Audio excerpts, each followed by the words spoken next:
The stars look different when you were about to die. At least that's what the Vellani crystal being named Thali thought as he stared out at the black space around his dying world. His skin, normally a bright blue like morning ice, had turned dark with fear.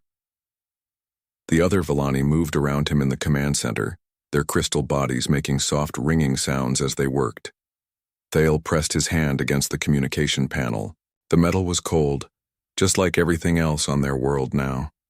The Korath swarm had blocked out their sun 3 days ago. Their massive ships, if you could call living creatures ships, hung in space like dark clouds.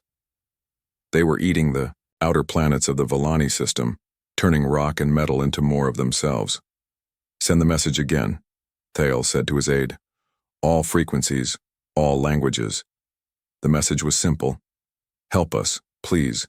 We are dying. Far away, in a part of space the Vellani had never seen." Captain Minho Kim stood on the bridge of his ship. The Indomitable was not the biggest human ship, but it was tough. Like most human things, it looked rough compared to the smooth, pretty ships other aliens made. But it worked, and it kept working even when things went wrong. Minho was reading reports when Lieutenant Jisoo Choi turned from her station. Her face was pale. "Captain, we're getting something strange on the emergency channels." "What kind of strange?" Minho asked. He set down his coffee. It was real coffee from Earth, black and bitter the way he liked it. "It's a distress call, sir. But it's not from any species we know. The language is different, but the computer is trying to translate it." The bridge went quiet. Dr. Yuna Park, the ship's expert on alien life, came over to listen. She was small and smart, the kind of person who could learn a new language in a week. Her fingers moved fast over the control panel as she worked on the translation. "It's coming from the outer rim," she said. "Far out, past the trade routes. The signal is weak, but it's been broadcasting for days." The translation came through, the speakers in broken pieces. "Help. Dying. Swarm. Eating our worlds. Anyone. Please." Then came something that made everyone stop what they were doing. It was music. Beautiful, sad music that sounded like wind chimes in a gentle breeze. But underneath it was the sound of crying. Not human crying, but something that every living thing would understand. The sound of a people watching their world end. "They're sending their cultural archives," Yuna said quietly. "Their music, their history, their art. They're sending it all out into space because they know they're going to die and they want someone, somewhere, to remember that they existed." Minho felt something tight in his chest. He had felt this before, when he was young and his hometown was hit by floods. The need to help, even when you didn't know if you could make a difference. "How far out are they?" he asked. 12 days at maximum speed," replied Commander Do Yun Lee from the navigation station. He was a tall man with serious eyes, the kind of person who thought 3 steps ahead of everyone else. "Sir, we should contact command first. This could be a trap." "A trap that includes cultural archives and crying?" Minho asked. Meanwhile, in the beautiful crystal cities of the Etherian Collective, beings of pure energy discussed the Vellani distress call in their council chambers. Their leader, a being that looked like living starlight, spoke in voices like singing crystals. "The Korath swarm has appeared in the outer rim," it said. "They have found the Vellani Republic." "Then the Vellani are doomed," another council member replied. "The Korath cannot be stopped. They consume everything. We should send refugee ships to collect survivors." "But no military aid?" "The risk is too great. The Korath would follow our ships back to our worlds. We cannot save everyone." In the metal halls of the Nexus Federation, robots and enhanced beings came to the same decision. Their computer brains calculated the odds. Fighting the Korath swarm meant a 67.3% chance of total defeat. Evacuation missions had a 78.9% chance of success. The choice was logical. Both civilizations sent the same message to the Vellani. "Prepare your people for evacuation. We cannot provide military support." Back on the Indomitable, Yuna had been working for hours on the translation. Her eyes were red from staring at screens, but she kept going.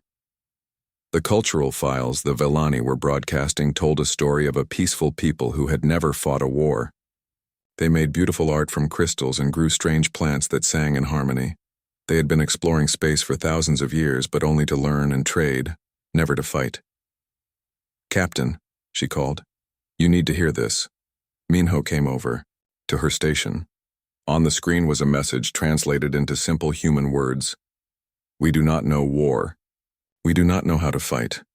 We have asked our friends for help, but they say the risk is too great. We understand. We do not ask anyone to die for us. We only ask that someone remember us. We tried to be good. We tried to bring beauty to the galaxy.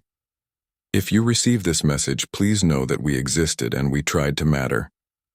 The bridge was silent. Everyone stared at the screen.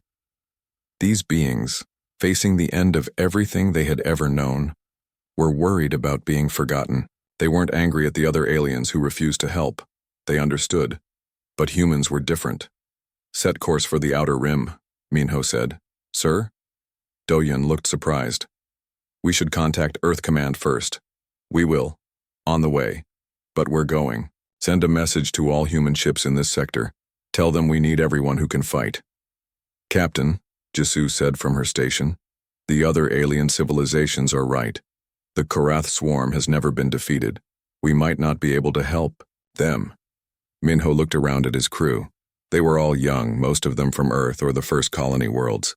They had grown up hearing stories about Earth's history, about times when people stood up against impossible odds just because it was right. "Maybe we can't save them," he said. "But we can try.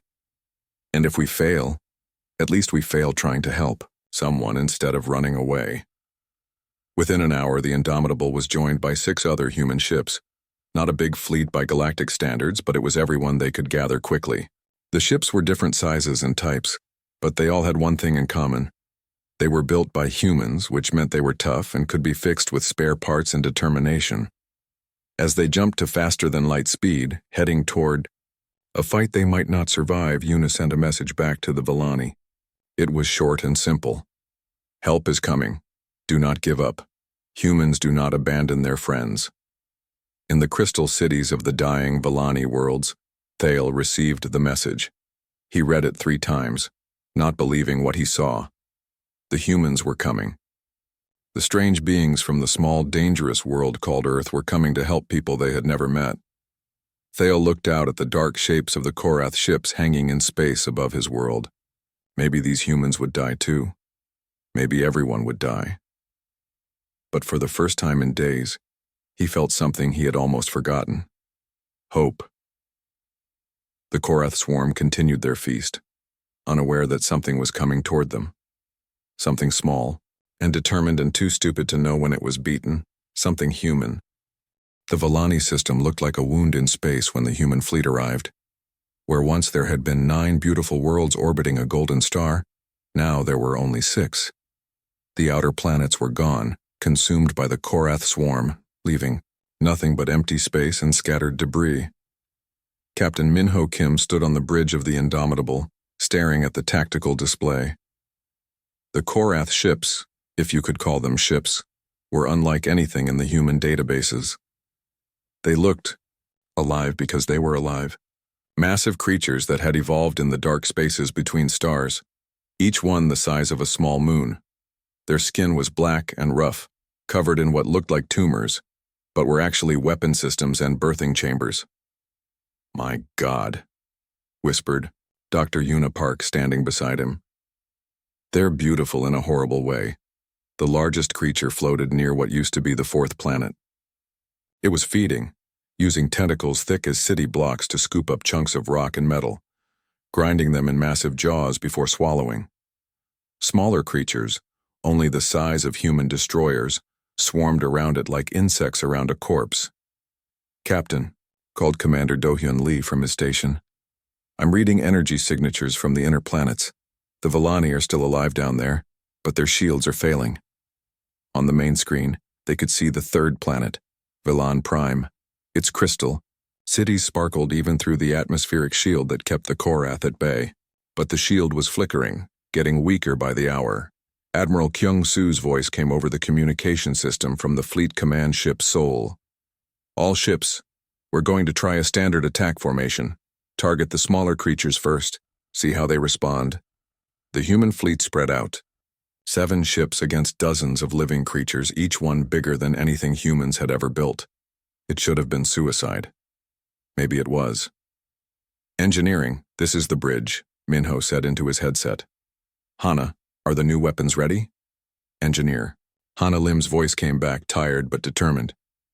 The railguns are loaded with depleted uranium rounds, Captain. If these things bleed, we'll make them bleed. The first attack came without warning. A group of the smaller Korath creatures suddenly accelerated toward the human fleet, moving faster than anything that size should be able to move. They didn't fire energy weapons or launch missiles. Instead, they opened massive jaws filled with teeth like broken glass and tried to swallow the human ships whole. All ships, evasive maneuvers, Admiral Kyung-Soo ordered. The Indomitable rolled hard to port, its hull groaning under the stress.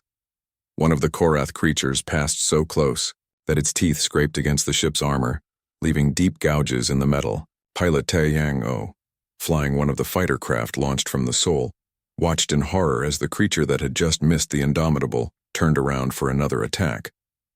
This is Ghost Leader, Tae-Yang said into his radio. These things are fast. Really fast. And they don't seem to care about taking damage. He was right. The human ships opened fire with everything they had. Railgun rounds punched through the creatures' thick hides, spraying black blood into space. Energy beams burned holes in their flesh. Missiles exploded against their armored skin. But the creatures kept coming, healing their wounds as they fought. They're regenerating, Yuna reported from her station. The smaller wounds are closing up in seconds. Captain, I don't think our weapons are doing enough damage. On the Seoul, Admiral Kyung-Soo watched his tactical display with growing concern.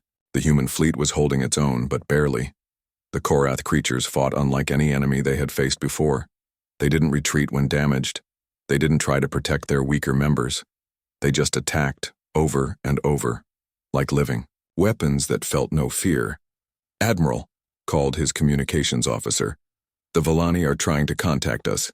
The main screen flickered, and suddenly they were looking at Thale, the crystal being they had been receiving messages from. His blue skin was dark with exhaustion and fear, but his eyes were bright with hope. Human ships, he said in broken but understandable human language. You came. You actually came. We're here, Admiral Kyung-Soo replied. But these creatures, how do we fight them? You cannot. Thale said sadly. No one can. They are the Korath. They consume everything. They have eaten 17 civilizations. The transmission cut off as one of the larger Korath creatures launched itself toward the planet's shield, trying to break through with its massive body. Sir, called Commander Do-Yun Lee from the Indomitable, I've been analyzing their attack patterns. They're not fighting like military units. They're hunting, like pack animals. Minho nodded. He had grown up on Earth, where humans had learned to survive by understanding predators. What kind of pack behavior? They separate the weak from the strong, then overwhelm them with numbers. But Captain, there's something else.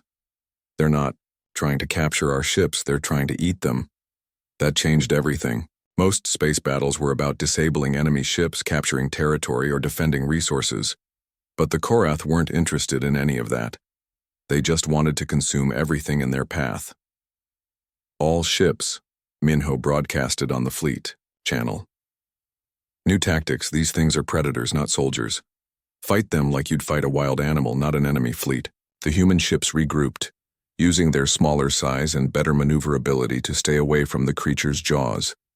Instead of trying to destroy them quickly, they began wearing them down, hitting and running, making the creatures chase them through space.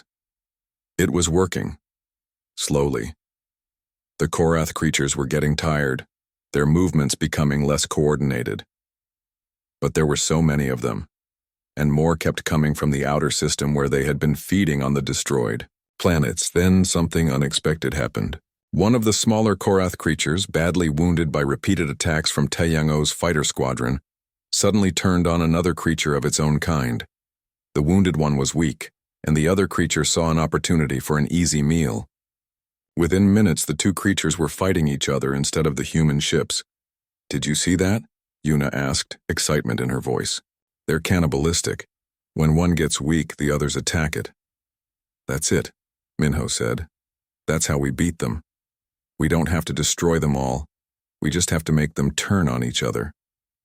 But before they could develop this new strategy, the largest Korath creature, the one that had been feeding near the destroyed fourth planet, finally noticed the battle. It turned toward the human fleet, its massive head the size of a small city, its eyes like burning stars. When it opened its mouth, the sound that came out was not a roar or a scream. It was something worse.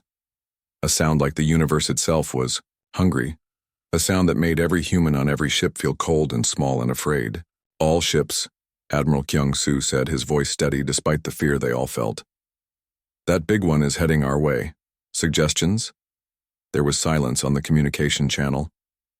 "How do you fight something the size of a moon that wants to eat?" "You?" Then Taeyang-o's voice came over the radio, calm and determined. "Admiral, this is Ghost Leader. I have an idea, but you're not going to like it." "I'm listening, pilot. These things are predators, right? Predators go after the weakest prey first. So we give them something that looks weak but isn't." What Taeyang was suggesting was dangerous and probably crazy.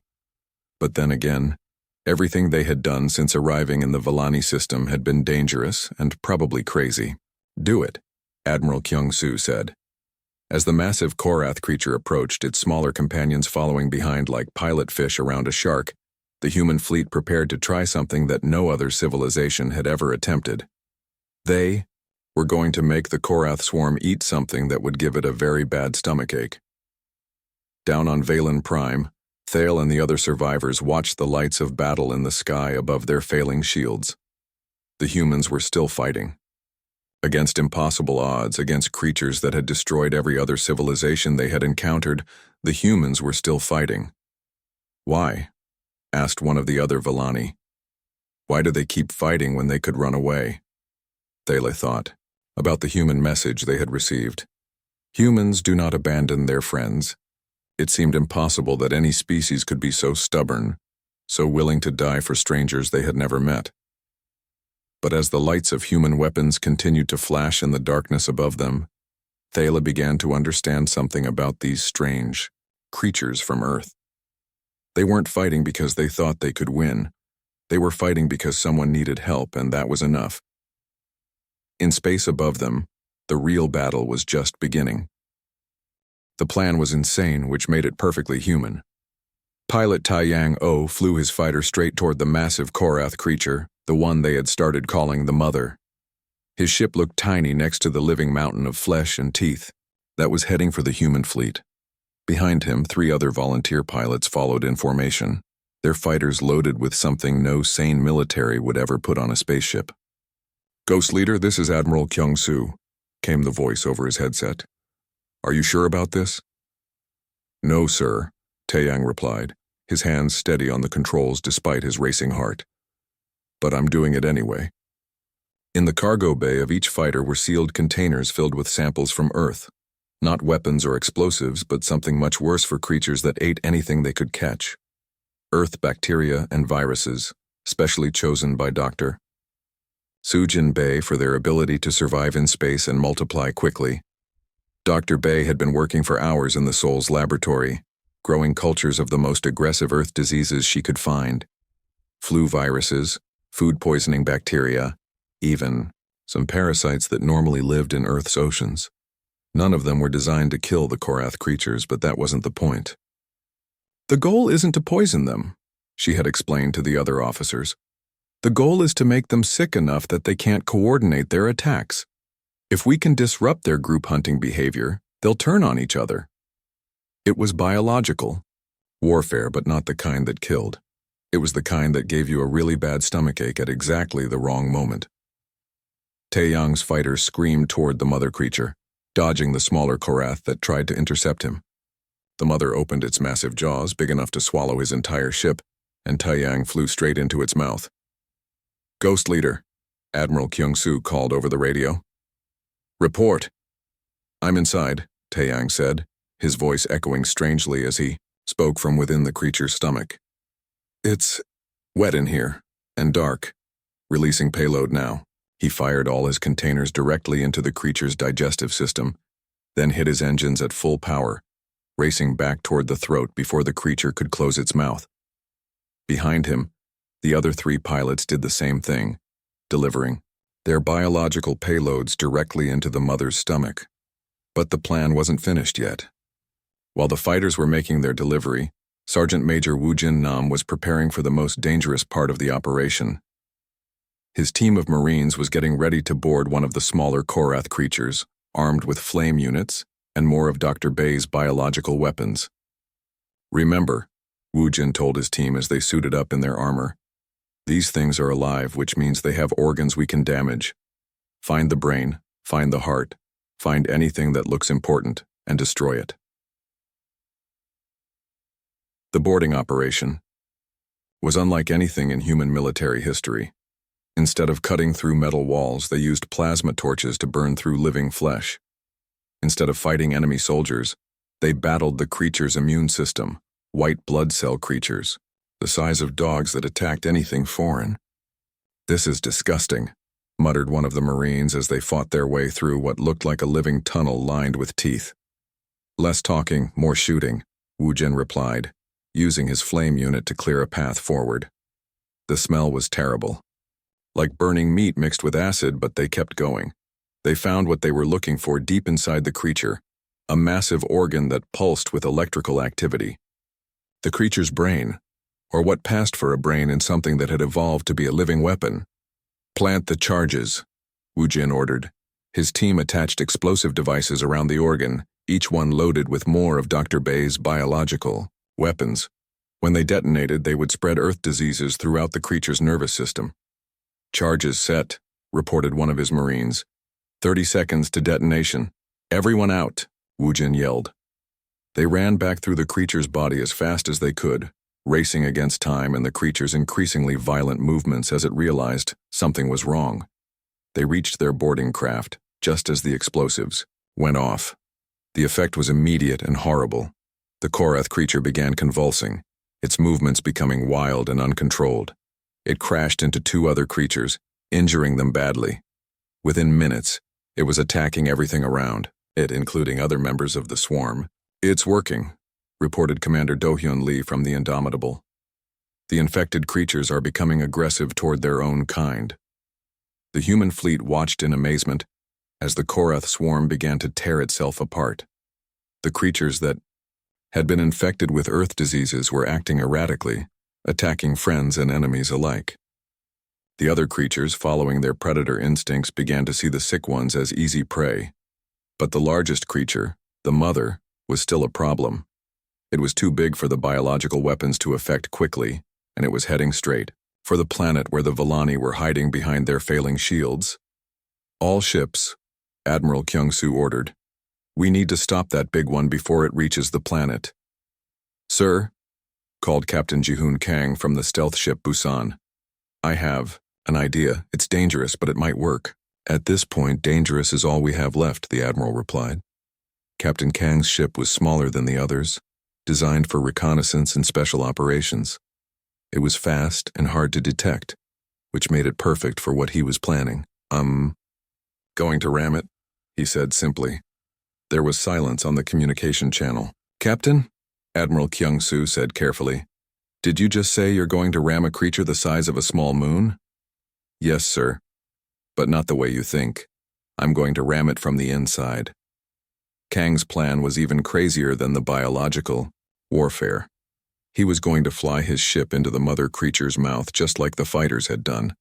But instead of releasing a payload and leaving, he was going to stay inside and detonate his ship's reactor. The explosion won't kill it, he explained, but it should damage its digestive system enough to make it sick.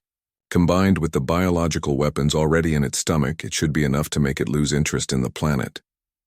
Captain, Dr. Yuna Park said from the Indomitable, you're talking about suicide. Maybe, Kang replied. But if I don't do this, those crystal people down there are all going to die. And we didn't come this far just to watch that happen. Before anyone could argue with him, Kang cut his communication channel and aimed his ship at the mother creature. The Busan accelerated to maximum speed, heading straight for the massive jaws that could crush a city. The other human ships provided cover, attacking the smaller Korath creatures that tried to stop him. Taeyang-O and his fighter squadron cleared a path, their weapons blazing as they fought off anything that got in the way. The mother creature saw the ship coming and opened its mouth wide, expecting another easy meal. Captain Kang flew the Busan straight down its throat into the dark, wet space of its stomach. "This is Captain Kang." His voice came over the emergency channel. "Tell my wife I kept my promise to come home. I'm just taking the long way."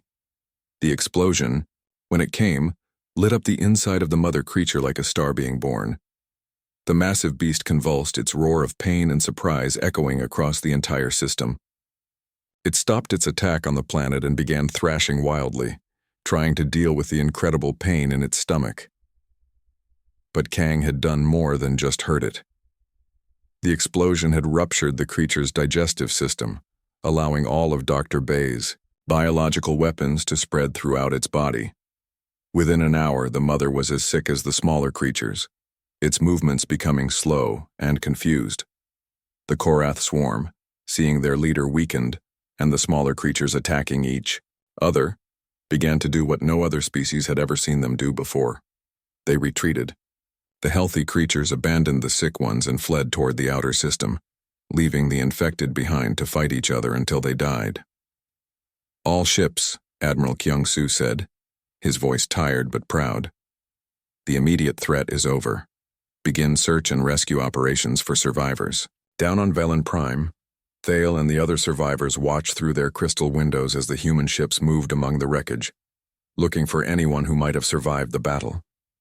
Some of the human ships were badly damaged, their hulls scarred and broken, but they were still working, still helping. "They did it," Thale whispered. "They actually did it." But even as they celebrated their survival, Thale knew that the galaxy would never be the same. The humans had proven that the Korath could be defeated, but they had done it in a way that would terrify every other civilization. They had fought like the universe was trying to kill them, because in a way, it was. They were Deathworlders, and they had just shown the galaxy what that really meant. The battle was over, but the real consequences were just beginning. Word would spread throughout the galaxy that the impossible had happened. The Korath had been defeated, not by advanced technology or superior numbers, but by a species crazy enough to fly into a creature's mouth and detonate a bomb. The humans had saved the Vellani, but in doing so, they had announced to the entire galaxy that they were not the primitive species everyone thought they were. They were something much more dangerous, a species that refused to give up no matter what the odds, and that was going to change everything. The news traveled faster than light across the galaxy. In the crystal spires of the Etherian Collective, beings of pure energy gathered around their communication arrays, watching the battle footage that was spreading from system to system. The images were shaky and unclear, taken by long-range sensors and emergency beacons, but they told an impossible story. The humans had won. "Play it again," commanded the High Etherian, its voice like singing crystal. The recording started over, showing the moment when the human fighter craft flew directly into the mouth of a Korath creature the size of a moon. "They flew inside it," whispered another Etherian council member. "They actually flew inside a living creature and detonated weapons from within." "And the boarding action," added a third. "They sent soldiers inside the creatures to fight their immune systems. What kind of species thinks of such things?" The High Etherian was silent for a long moment, its energy form flickering with concern. A species that evolved on a world where everything tries to kill them. A species that learned to fight by being prey. Meanwhile, in the sterile metal corridors of the Nexus Federation, artificial intelligences processed the battle data with growing alarm. Their calculations had been wrong. Completely wrong. "Analysis complete," announced the Central Processing Unit to the assembled Federation Council. Human victory probability was calculated at 0.003%. Actual result, total victory with minimal losses. "How is this possible?" asked one of the cyborg council members, its mechanical voice showing confusion that shouldn't have been possible for a machine. "The humans did not fight according to established tactical doctrine," the CPU replied. "They employed strategies that appear suicidal, but proved effective against Korath pack-hunting behavior. Most concerning, they appear willing to sacrifice themselves for strangers." "That makes no logical sense." "Correct. This suggests their decision-making process operates on parameters we do not understand." Across the galaxy, other civilizations were having similar conversations. Species that had existed for millions of years, that had built empires spanning thousands of star systems, were all asking the same question: what exactly were these humans? On the trade station orbiting the planet Nexar, Ambassador Minji Hong sat in her small office, reading the flood of messages that had been pouring in since news of the battle spread. Every major power in the galaxy wanted to talk to humanity now, and most of them sounded nervous. "Ambassador," her aide said, looking up from his communication console, "the Zenthari Empire wants to schedule a formal meeting. They're offering a defense treaty." "Add them to the list," Minji replied tiredly. The Zenthari had ignored humanity for 50 years, treating them like amusing primitives who might someday evolve into something interesting. Now they wanted to be friends. Also, the Vegan Trading Consortium is asking about purchasing human military advisors. "Military advisors?" Minji looked up from her reports. "We've been in space for barely a century. What could we possibly teach them?" Her aide, Sun Woo John, had been monitoring galactic communications for days, and he was starting to understand what was happening. "They don't want to learn our technology, Ambassador. They want to learn how to think like us." That was the thing. That was scaring everyone. The humans hadn't won because they had better weapons or faster ships. They had won because they thought differently.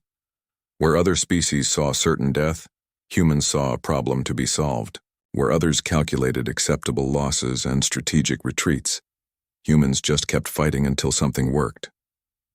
Dr. Heejin Kwan, working in her research lab on the human colony world of New Seoul, was studying captured recordings of the battle when she made a discovery that would change everything. She had been analyzing the Korath creatures' behavior, trying to understand how they had been defeated so completely. "The Korath aren't just predators," she said to her research team. "They're persistence predators, like humans used to be on Earth. They're designed to chase prey until it gets tired and gives up." "So why didn't that work against us?" asked one of her assistants. "Because humans are persistence predators too," Heejin replied. "But we're persistence predators who evolved to hunt other persistence predators.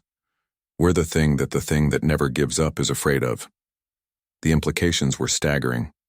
For millions of years, the Korath had been the ultimate predator in the galaxy, a species that could outrun, outlast, and overwhelm any prey.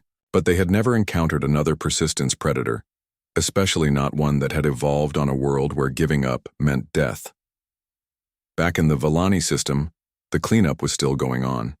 Human ships worked alongside Villani craft to repair the damage and hunt down the remaining Korath creatures that were still sick from the biological weapons. Most of the infected creatures had died or been killed by their own kind. But a few were still wandering the outer system, too sick to be dangerous, but too alive to ignore.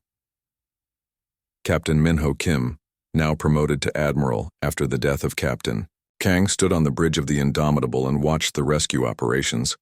The human fleet had lost 3 ships and nearly 200 people, but they had saved an entire civilization. It should have felt like a victory. "Admiral," Dr. Yuna, Park said, coming up beside him, "I've been monitoring galactic communications. Everyone is talking about us. Good things, I hope. Some good, some concerned. A lot of civilizations are asking questions about human military capabilities." Minho sighed. He had been afraid of this. "They're scared of us." Can you blame them?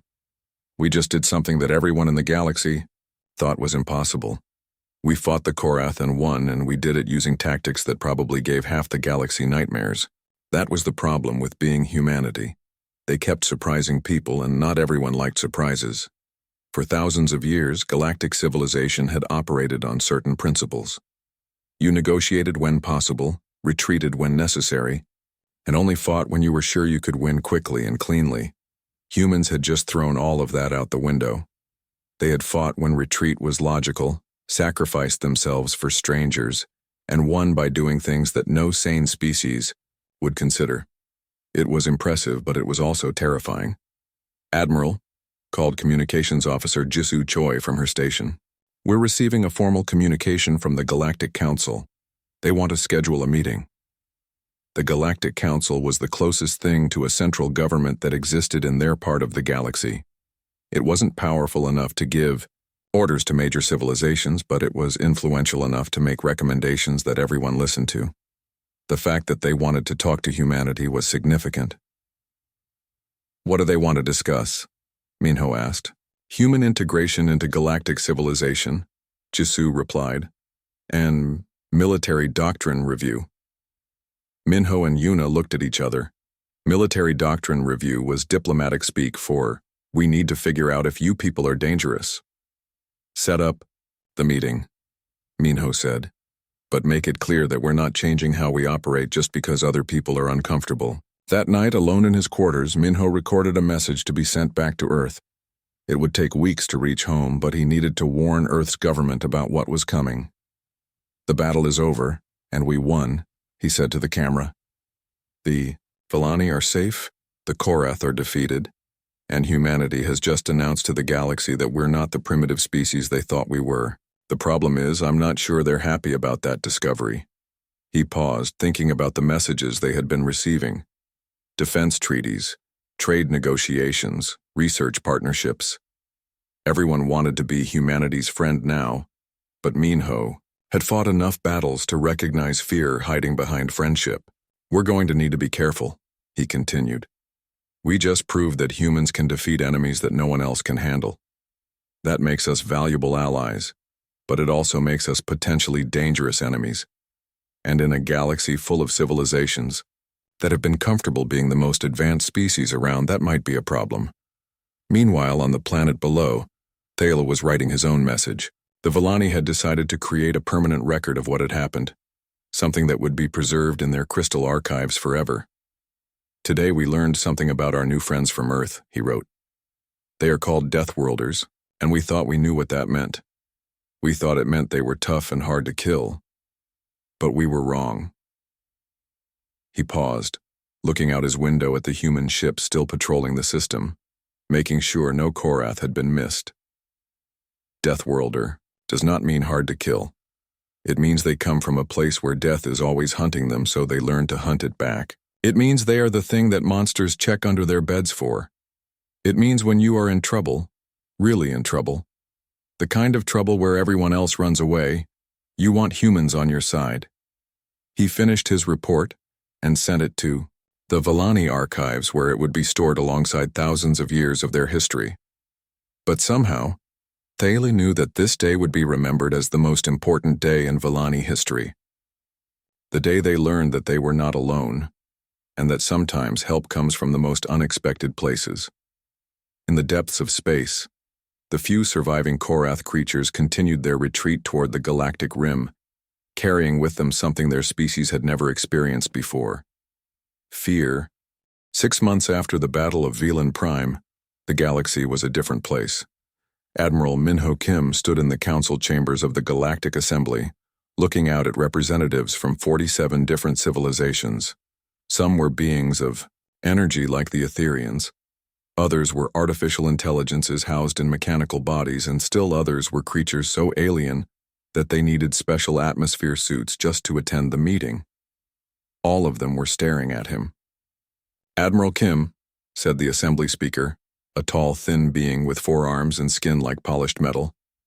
"The assembly thanks humanity for accepting our invitation to this emergency session." Emergency session. Minho almost smiled at that.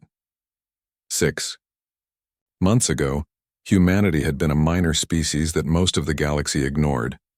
Now they were the subject of emergency sessions. "Before we begin formal discussions," the speaker continued, "I believe Ambassador Thale of the Villani Republic has something to say." Thale rose from his seat, his crystal skin catching the light from the chamber's artificial suns. He looked different than he had during the battle, healthier, brighter, more confident. His people had not only survived but were thriving under human protection. 6 months ago, Thala began, his translated voice carrying clearly through the chamber. My people sent a message into space. We were dying, and we asked for help. Most of you heard that message. Most of you calculated the odds and decided the risk was too great. There was uncomfortable shifting among some of the representatives. Only one species answered our call. Only one species decided that saving strangers was worth risking their own lives. Today, my people are alive because humans exist. Our cities are rebuilt. Our children are safe. And our culture will continue for generations to come. Thale turned to look at Minho. The humans asked for nothing in return. No payment, no territory, no special privileges. They fought the Korath, swarm because someone needed help. This is what they called doing the right thing. The chamber was silent as Thale sat down. Then the real discussion began.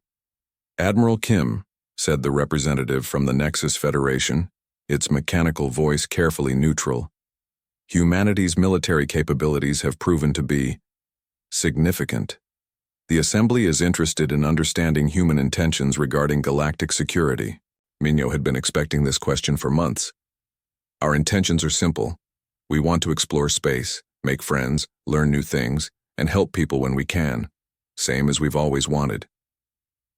But your methods, pressed the Etherian Council. Member, its energy form flickering nervously. The tactics you used against the Korath were unprecedented. You mean effective, Minho replied calmly. We mean terrifying, said another representative, this one from a species of plant-like beings who communicated through chemical releases. You turned living creatures into weapons against their own kind. You flew ships into mouths of monsters. Your soldiers fought inside enemy bodies. And it worked, Minho pointed out. The Korath are gone. The Vallani are safe. I thought that was what everyone wanted. Dr. Una Park, now serving as Earth's chief diplomatic advisor, leaned forward in her seat. I think what concerns everyone is not that we won, but how we won. Our methods don't match accepted standards of civilized warfare. Your methods, said the Federation representative, suggest a species that has no concept of acceptable losses or reasonable risk. You're right, Minho said simply. We don't. That admission sent a ripple of unease through the chamber. The Owain, assembled civilizations represented billions of years of combined experience, sophisticated decision-making processes, and careful calculation of risks and benefits. The idea of a species that operated without those safeguards was deeply disturbing. Admiral, the Assembly speaker said carefully, humanity's willingness to sacrifice for others is admirable, but it raises questions about your species' decision-making process. How can we predict how humans will respond to future crises? You can't, Minho admitted. But you can trust that we'll do what we think is right, even if it's not what you would do. Wing Commander Jisoo Choi, sitting in the human delegation section, watched the alien representatives exchanging glances and chemical signals. She had been studying galactic politics for months, and she could see the fear behind their diplomatic language. These civilizations had spent millennia creating a stable, predictable galaxy where everyone understood the rules. Humans had just proven that they didn't play by those rules. The discussion continued for hours. Some representatives, like Thale and a few others whose worlds had been threatened by various dangers, spoke in favor of humanity. They wanted human protection, human military advisors, human willingness to fight when others wouldn't. But others were more cautious. They worried about what would happen when humanity inevitably disagreed with someone. Would the species that had flown into the mouth of a creature the size of a moon show the same aggressive determination in a political dispute? The question before the Assembly, the speaker finally said, is how to integrate humanity into galactic civilization in a way that benefits everyone. That was when Captain Jihoon Kang's replacement, Captain Su Young Min, spoke up. She had been quiet during most of the discussion, but now she stood and addressed the assembly. "With respect," she said, "you're approaching this wrong. You're trying to figure out how to make us fit into your civilization. But maybe the real question is whether your civilization is worth fitting into." The chamber went dead silent. 6 months ago, Captain Min continued, the Volani were dying, and most of you did nothing. You had the power to help, but you chose not to because it was risky. You let an entire civilization face extinction because saving them might have been inconvenient. Some of the representatives began to protest, but Captain Min held up her hand. "I'm not saying that to make you feel bad. I'm saying it to make a point. Your civilization is built on avoiding risk, calculating acceptable losses, and maintaining stability. Our civilization is built on helping people, solving problems, and never giving up. Maybe we're not supposed to fit together perfectly." Ambassador Minji Hong, watching from her diplomatic position, saw where this was going and felt a moment of panic. Captain Min was essentially telling the assembled powers of the galaxy that humanity didn't need their approval. But then Thala stood up again. "Captain Min is right," he said. "Your civilizations are different, but that doesn't mean they can't work together. We Volani learned something important during the battle. Sometimes you need people who think differently, who are willing to do things that seem impossible." He gestured toward the human delegation. "These humans are not trying to conquer anyone or impose their will on the galaxy. They just want to help. And sometimes help is exactly what we need." Over the following months, a new arrangement emerged. It wasn't the formal integration that some had hoped for, and it wasn't the isolation that others had feared. Instead, it was something unique, a partnership based on mutual respect and complementary strengths. Humanity became the galaxy's emergency responders. When the Korath swarm remnants reappeared near the outer rim, it was human ships that tracked them down and finished them off. When a plague ship from the dead zones threatened 3 systems, it was human medical teams who went in to help, using their experience with biological warfare to develop treatments. When pirates started using new tactics that conventional forces couldn't handle, it was human military advisors who taught other species how to think like predators instead of prey. Dr. Yuna Park, now Director of Interspecies Relations, maintained offices on 12 different worlds. Her job was to help other species understand human thinking and to help humans understand galactic politics. It wasn't always easy. Humans had a tendency to make promises they couldn't keep and to help people who hadn't asked for help. But it worked. The galaxy learned to appreciate having someone around who would fight the fights that others couldn't win, and humanity learned that being the galaxy's guardian angels was both rewarding and exhausting. "You know what the funny thing is?" Admiral Minho Kim said to Dr. Park as they watched a human medical ship depart for another crisis in the Rim territories. They were standing in the observation deck of the new human embassy station, built in orbit around the neutral world of Galactic Central. "What's that?" Yuna asked. "We're doing exactly what we were doing before. Exploring space, making friends, helping people. The only difference is now everyone knows we're good at it. And they're not sure if that makes them feel safer or more nervous," Yuna added with a smile. "Probably both," Minho agreed. Below them, ships from dozens of different species moved through the busy traffic patterns around the station. Human vessels worked alongside Volani crystal ships, Etherian energy craft, and Federation mechanical constructs. It wasn't the neat, predictable galaxy that had existed before, but it was a stronger one. In her private quarters that night, Dr. Park recorded her daily report to Earth, as she had done every day for the past year. "The integration process continues to go well," she said to the camera. "We've established permanent liaison offices with 37 different civilizations, and the emergency response network is functioning better than anyone expected." She paused, thinking about the conversation she'd had with Admiral Kim,